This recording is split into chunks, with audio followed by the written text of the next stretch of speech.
ಹಿಮದ ಹೃದಯದಲ್ಲಿ ಅರಳಿದ ಹೂವು ಭಾಗ 13. ಕಾರು ಮುಂದೆ ಸಾಗುತ್ತಿತ್ತು. ಮೀರಾ ನಿದ್ರೆಯಲ್ಲಿ ರುದ್ರನ ಭುಜಕ್ಕೆ ಹೊರಗೆ ಮಲಗಿದ್ದಳು. ರುದ್ರ ಮಾತ್ರ ಮೌನವಾಗಿ ಅವಳನ್ನೇ ನೋಡುತ್ತಿದ್ದನು. ಅಷ್ಟರಲ್ಲಿ ಸಡನ್ ಆಗಿ ಡ್ರೈವರ್ ಬ್ರೇಕ್ ಹಾಕಿದನು. ಆಹ್ ಎಂದು ಮೀರಾ ಬೆಚ್ಚಿ ಬಿದ್ದು ಅವಳಿಗೆ ಎಚ್ಚರವಾಯಿತು. ರುದ್ರ ತಕ್ಷಣ ಕೋಪದಿಂದ ಮುಂದೆ ನೋಡಿದನು. ಏನಾಯಿತು? ಡ್ರೈವರ್ ಭಯದಿಂದ ಮಿರರ್ ಮೂಲಕ ಅವನತ್ತ ನೋಡಿ, ಸರ್, ಯಾರೋ ನಮ್ಮನ್ನು ಅಡ್ಡ ಹಾಕಿದ್ದಾರೆ. ಅವ್ರು ಸರಿಯಿಲ್ಲ ಅಂತ ಅನ್ನಿಸ್ತಾ ಇದೆ. ಏನು ಮಾಡಲಿ ಸರ್ ಈಗ? ಆ ಮಾತು ಕೇಳಿ ರುದ್ರನ ಮುಖ ಗಟ್ಟಿಯಾಯಿತು. ಮುಂದಿನ ಕ್ಷಣ ಹೊರಗಿದ್ದ ಕೆಲವರು ಕಾರಿನ ಸುತ್ತಲೂ ಸುತ್ತುವರಿದರು. ಒಬ್ಬನು ಸಡನ್ ಆಗಿ ಮೀರಾಳ ಸೈಡ್ ವಿಂಡೋ ಹತ್ತಿರ ಬಂದು ಕೈ ಎತ್ತಿ ಅವಳಿಗೆ ಹೊಡೆಯಲು ಮುಂದಾದನು.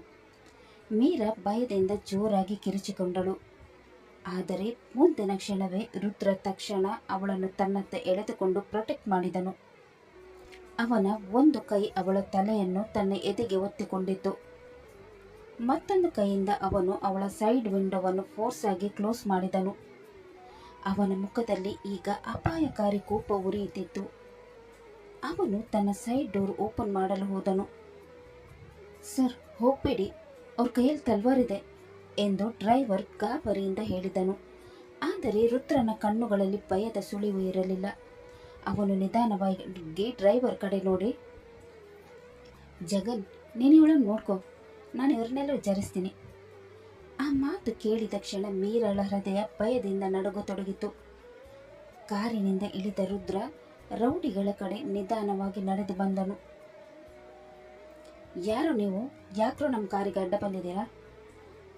ಅವನ ಧ್ವನಿ ತಣ್ಣಗಿತ್ತು, ಆದರೆ ಅದರೊಳಗೆ ಕ್ರೂರ ಕೋಪ ಅಡಗಿತ್ತು.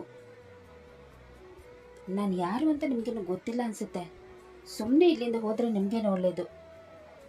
ಇಲ್ಲ ಅಂದರೆ ಇಲ್ಲಿಂದ ಯಾರೂ ವಾಪಸ್ ಹೋಗಲ್ಲ.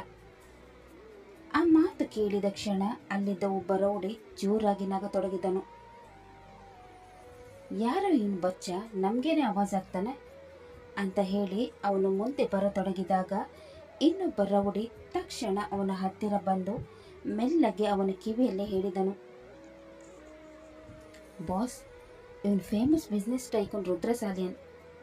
ಇವನ ನಾವು ಮುಟ್ಟೋ ಹಾಗಿಲ್ಲ, ಆರ್ಡರ್ ಆಗಿದೆ. ನಮ್ಮ ಟಾರ್ಗೆಟ್ ಏನಿದು ಒಳಗೆ ಕೂತವಳಲ್ವಾ, ಅವಳನ್ನು ಹೊಡಿಬೇಕು. ಆ ಮಾತು ಕೇಳಿದ ಕ್ಷಣ ಆ ರೌಡಿಯ ಮುಖ ಡೇಂಜರಸ್ ಆಗಿ ಬದಲಾಯಿತು. ಅವಳನ್ನು ಹೊಡಿಬೇಕಂದ್ರೆ ಮೊದಲು ಇವನನ್ನು ಹೊಡಿಬೇಕು. ನನಗೆ ಯಾರು ಆರ್ಡರ್ ಕೊಡೋ ಹಾಗಿಲ್ಲ.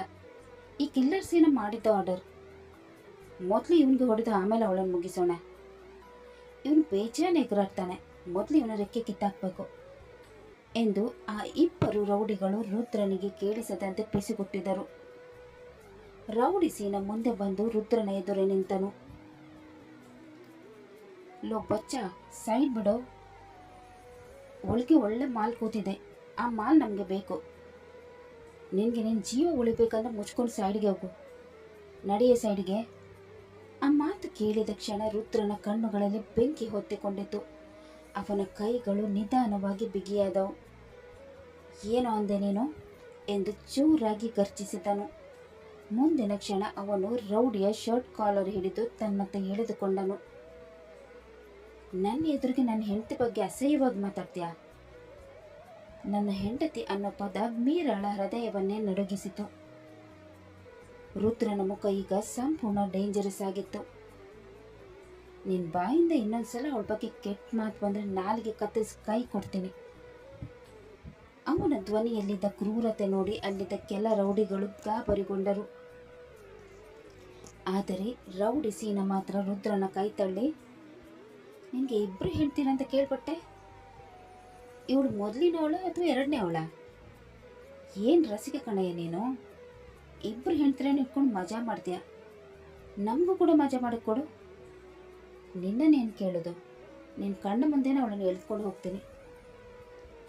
ಆ ಮಾತು ಕೇಳಿದ ಕ್ಷಣ ರುದ್ರನ ತಾಳ್ಮೆ ಸಂಪೂರ್ಣ ಮುರಿದು ಹೋಯಿತು. ಮುಂದಿನ ಕ್ಷಣವೇ ಅವನು ರೌಡಿ ಸೀನನ ಮುಖಕ್ಕೆ ಜೋರಾಗಿ ಹೊಡೆದನು. ಹೊಡೆದ ರಭಸಕ್ಕೆ ಅವನು ಕೆಳಗೆ ಬಿದ್ದು ಬಿಟ್ಟನು. ಮತ್ತೆ ಎದ್ದು ನಿಲ್ಲೋ ಮುಂಚೆ ರುದ್ರ ಅವನ ಕಾಲರ್ ಹಿಡಿದು ಮತ್ತೆ ಹೊಟ್ಟೆಗೆ ಗುದ್ದಿದನು. ನನ್ನ ಕಣ್ಣ ಮುಂದೆ ನನ್ನ ಹೆಂಡತಿ ಬಗ್ಗೆ ಮಾತಾಡೋ ಧೈರ್ಯ ಮಾಡ್ತೀಯಾ? ರುದ್ರನ ಕೋಪ ನೋಡಿ ಉಳಿದ ರೌಡಿಗಳು ಕ್ಷಣಕಾಲ ಹಿಂದಕ್ಕೆ ಸರಿದರು. ಕಾರಿನೊಳಗಿದ್ದ ಮೀರಾಳ ಕೈಗಳು ಭಯದಿಂದ ನಡುಗುತ್ತಿದ್ದವು.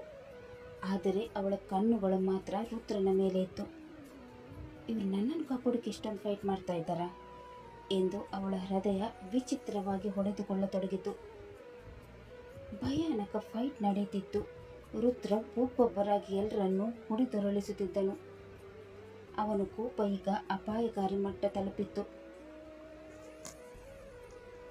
ನನ್ನ ಹೆಂಡತಿ ಕಡೆ ಕಣ್ಣೆತ್ತಿ ನೋಡೋ ಧೈರ್ಯ ಮಾಡಿದ್ದೀರಾ ಅಂತ ಹೇಳುತ್ತಾ ಅವನು ಇನ್ನೊಬ್ಬರ ಹುಡುಗಿ ಜೋರಾಗಿ ಹೊಡೆದು ಕೆಳಗೆ ಬೀಳಿಸಿದನು.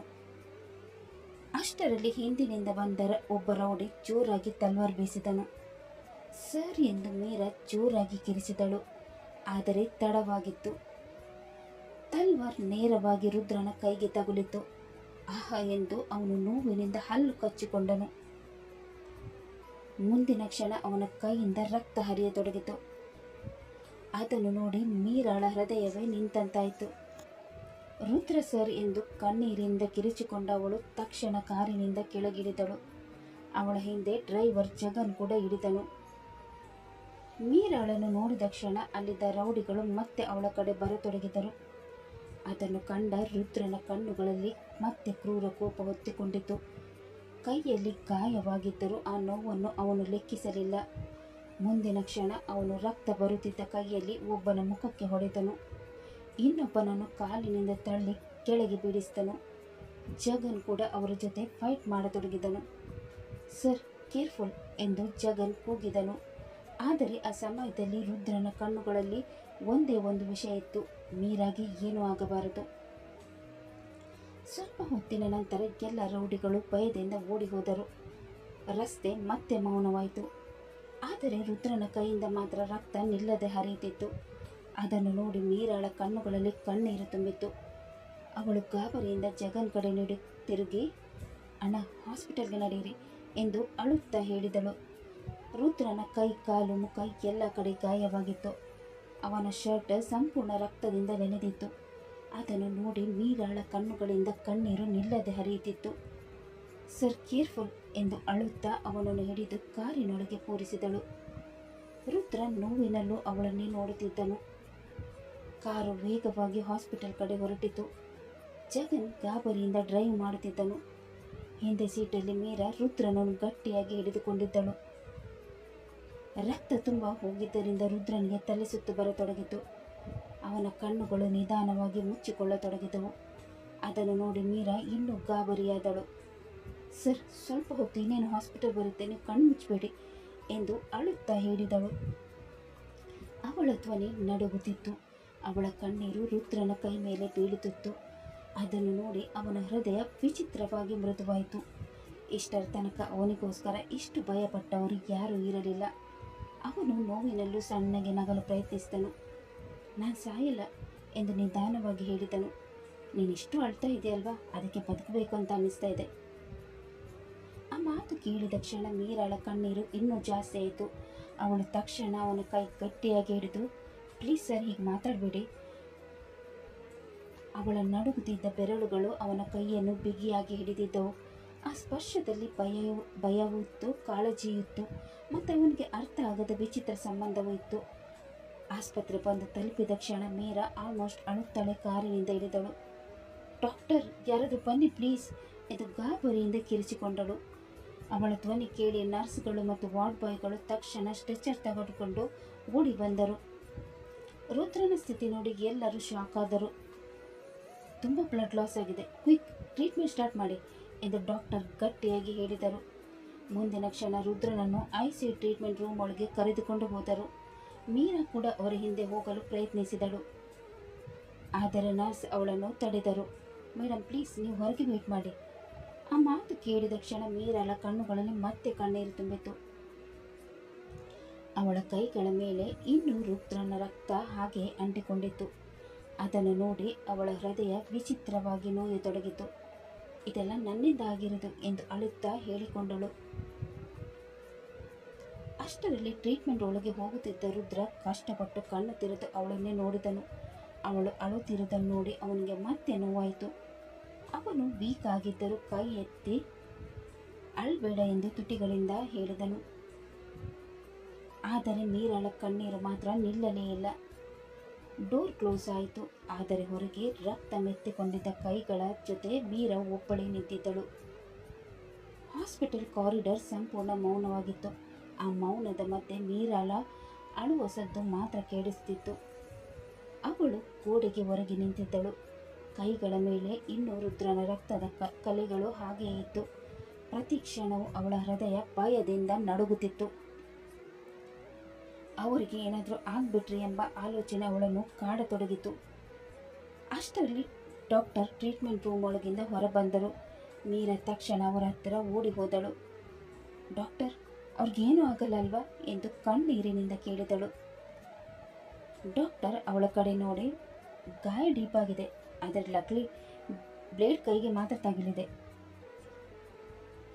ಬ್ಲಡ್ ಲಾಸ್ ಜಾಸ್ತಿ ಆಗಿದೆ ಅಂತ ವೀಕ್ನೆಸ್ ಇದೆ, ಆದರೆ ಈಗ ಡೇಂಜರ್ಸ್ ಇಲ್ಲ. ಆ ಮಾತು ಕೇಳಿದ ಕ್ಷಣ ಮೀರಾಳಿಗೆ ಉಸಿರು ಬಂದಂತಾಯಿತು. ಅವಳ ಕಣ್ಣುಗಳು ಮತ್ತೆ ನೀರಿನಿಂದ ತುಂಬಿಕೊಂಡವು. ಆದರೆ ಈ ಬಾರಿ ಅದು ಸಂತೋಷದ ಕಣ್ಣೀರಾಗಿತ್ತು.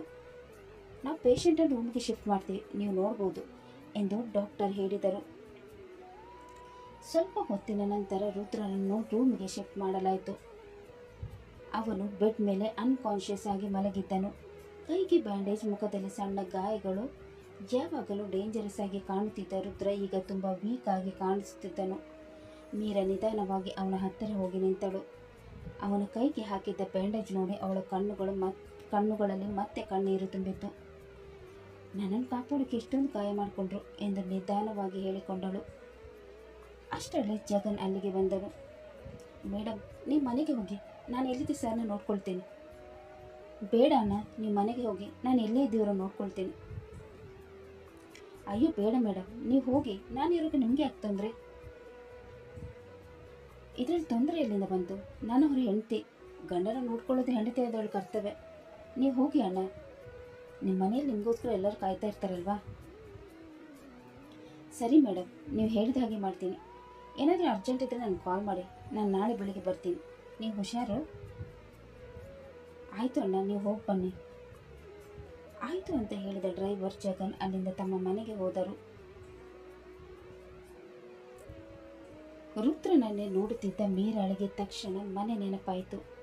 ತಾರಾಳಿಗೆ ಕಾಲ್ ಮಾಡಿ ನಡೆದ ವಿಷಯ ತಿಳಿಸಿ ವಿಹಾನ್ ಜೊತೆ ಇರಲು ಹೇಳಿದಳು. ನಂತರ ಕಾಲ್ ಕಟ್ ಮಾಡಿದ ಅವಳು ಮತ್ತೆ ರುದ್ರನನ್ನೇ ನೋಡತೊಡಗಿದಳು. ಅವನಿಗೆ ಪ್ರಜ್ಞೆ ಬರುವ ತನಕ ಕಾಯತೊಡಗಿದಳು. ಅಷ್ಟರಲ್ಲಿ ಅವಳಿಗೆ ಮತ್ತೆ ಮನೆ ನೆನಪಾಗಿ, ಇವ್ರಿಗೆ ಆಕ್ಸಿಡೆಂಟ್ ಆಗಿರೋ ವಿಷಯನ ಶೌರ್ಯ ಸರ್ಗೆ ತಿಳಿಸ್ಬೇಕು. ಹೇಗೆ ತಿಳಿಸೋದು? ಶೌರ್ಯ ಸರ್ ನಂಬರ್ ನನ್ನ ಹತ್ರ ಇಲ್ಲ. ಅವತ್ತು ಸೇವ್ ಮಾಡ್ಕೊಂತ ಕೊಟ್ಟಿದ್ರು, ಆದರೆ ಮತ್ತೆ ಸೇವ್ ಮಾಡೋಣ ಅಂತ ಅಂದ್ಕೊಂಡು ಸೇವ್ ಮಾಡ್ಕೊಳ್ಳೇ ಇಲ್ಲ. ಈಗ ಏನು ಮಾಡೋದು? ತಾರಾಗೆ ಕಾಲ್ ಮಾಡಿ ವಿಷಯ ಶೌರ್ಯ ಸರ್ಗೆ ಹೇಳು ಅಂತ ಹೇಳಬೇಕು ಅಂತ ಅಂದುಕೊಂಡವಳು ಮತ್ತೆ ತಾರಾಗೆ ಕಾಲ್ ಮಾಡಿದಳು. ಆದರೆ ಈ ಬಾರಿ ತಾರಾ ವಿಹಾನ್ ರೂಮಲ್ಲಿ ಮಲ್ಕೊಂಡಿದ್ದರಿಂದ ಮೊಬೈಲ್ ಸೈಲೆಂಟ್ ಮೋಡಲ್ಲಿ ಹಾಕಿದಳು. ಹಾಗಾಗಿ ಅವಳಿಗೆ ಮೀರಾಳ ಕಾಲ್ ಬಂದಿದ್ದು ಗೊತ್ತಾಗಲೇ ಇಲ್ಲ. ಕೊನೆಗೆ ವಿಧಿ ಇಲ್ಲದೆ ಮೀರಾ ರುದ್ರನ ಜೊತೆ ಆಸ್ಪತ್ರೆಯಲ್ಲಿ ಉಳಿದುಕೊಂಡಳು. ರುದ್ರನ ಕೈಯಿಂದ ಏಟು ತಿಂದು ಓಡಿ ಹೋಗಿದ್ದ ರೋಡಿಗಳು ಒಂದು ಕಡೆ ಕೂತು ತಮ್ಮ ಬಾಸ್ಗೆ ಕಾಲ್ ಮಾಡತೊಡಗಿದರು. ರೌಡಿ ಸೀನ ಮೊಬೈಲ್ ತೆಗೆದು ತನ್ನ ಬಾಸ್ಗೆ ಕಾಲ್ ಮಾಡಿದನು. ಬಾಸ್, ಎಲ್ಲ ಎಡವಟ್ಟಾಯಿತು, ಅವಳು ಬಚಾವಾಗಿಬಿಟ್ಲು. ಆ ಮಾತು ಕೇಳಿ ಅವನ ಬಾಸ್ಗೆ ಒಂದು ಕ್ಷಣ ಶಾಕ್ ಆಯಿತು. ಕತೆ ಮುಂದುವರಿಯುವುದು. ಮೀರಾಳನ್ನೇ ಟಾರ್ಗೆಟ್ ಮಾಡಿ ದಾಳಿ ಮಾಡಿದವರು ಯಾರು? ಇದರ ಹಿಂದೆ ಇರುವ ನಿಜವಾದ ಮಾಸ್ಟರ್ ಮೈಂಡ್ ಯಾರು? ರುದ್ರನ ಶತ್ರುಗಳ ಆಟವು ಅಥವಾ ಮೀರಾಳ ಭೂತಕಾಲದ ರಹಸ್ಯವು? ರುದ್ರನನ್ನು ಈ ಮಟ್ಟಿಗೆ ಗಾಯಗೊಳಿಸಿದ ಆ ರಾತ್ರಿಯ ನಂತರ ಇವರ ಜೀವನ ಯಾವ ತಿರುವು ಪಡೆಯಲಿದೆ? ಇವೆಲ್ಲದರ ಉತ್ತರ ತಿಳಿಯಲು ಮುಂದಿನ ಸಂಚಿಕೆಯಾಗಿ ಕಾಯೋಣ. ಅಲ್ಲಿ ತನಕ ಈ ಕತೆ ನಿಮಗೆ ಇಷ್ಟವಾದಲ್ಲಿ ಲೈಕ್ ಮಾಡಿ, ಶೇರ್ ಮಾಡಿ ಮತ್ತು ಸಬ್ಸ್ಕ್ರೈಬ್ ಮಾಡೋದನ್ನು ಮಾತ್ರ ಮರಿಬೇಡಿ. ಹಾಗೆ ಕತೆ ಹೇಗಿದೆ ಅಂತ ಕಮೆಂಟ್ ಬಾಕ್ಸಲ್ಲಿ ತಿಳಿಸಿ. ಮುಂದಿನ ಸಂಚಿಕೆಯಲ್ಲಿ ಮತ್ತೆ ಭೇಟಿಯಾಗೋಣ. ಧನ್ಯವಾದಗಳು.